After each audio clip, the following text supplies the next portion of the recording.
Hey everyone, you're watching We Had That, and in this video I'm going to talk about the 1974 Mad Monsters Horrible Mummy 8-inch action figure from Mego.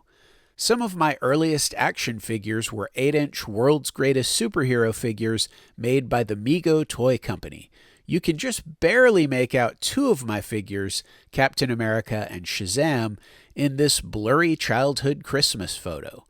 Mego toys dominated the shelf space in many toy stores throughout most of the 1970s, but I better remember seeing ads for them in old comic books and wanting more figures long after they were no longer available in stores. In addition to their world's greatest superheroes, some of their other famous action figure lines included their popular 8-inch Star Trek The Original Series figures, Chips, Dukes of Hazzard, Planet of the Apes, but many people don't realize just how many lines of action figures Mego produced. In the early years, Mego manufactured quite a few more generic lines that didn't require licensing. They made cowboys, pirates, knights, cavemen, and even action heroes. But one of my favorite lines is the Mad Monster series.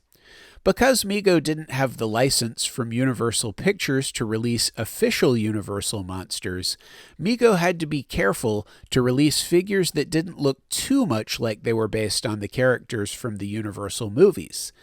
There were 4 awesome monsters in the Mad Monster series. There was the Dreadful Dracula, the Monster Frankenstein, the Human Wolfman, and the Horrible Mummy. As with many of Mego's 8-inch figures, the Mad Monsters were campy yet cool at the same time. They were originally released in 1974 on the body style often referred to by collectors as Type 1. This body style had metal rivets at the elbows, wrists, knees, and ankles. All of the monsters had glow-in-the-dark eyes and hands. Also, Mego created a new sculpt for their hands which was different from any other Mego figure's hands before. On top of that, the Human Wolfman even had hands that were unique to him specifically. Later, Mego moved to the Type 2 body with plastic joints rather than metal, and the monsters were released on this body style as well. As with all of Mego's 8-inch figures, I'm sure the Mad Monsters mingled with other lines in many childhood adventures. Like the other monsters, the Horrible Mummy had glow-in-the-dark eyes and hands, which are really tough to capture in a photo. His head was sculpted and painted to give him the look of being wrapped in bandages, and there was a bandage-style print on his jumpsuit and even an extra ribbon of cloth with the same print to give him the look of a mummy whose bandages are unraveling.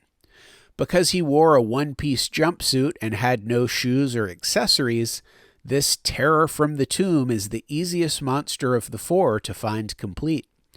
The Mad Monsters were first released in solid boxes with awesome artwork of each monster on the front. On the back, there was a card that you were supposed to cut out that had the same artwork from the front of the package, but without most of the text. I've read that the illustrator Gray Morrow did the artwork for the boxes, but I can't confirm that officially. The figures were later released in window boxes and Kresge cards.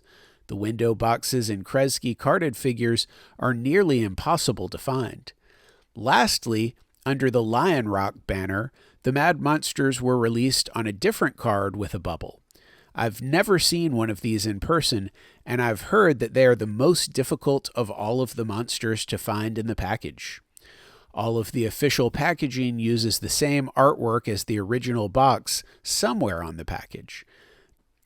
In recent years, Mego has returned to retail with both re-releases of classic 8-inch figures as well as new figures that were never released before.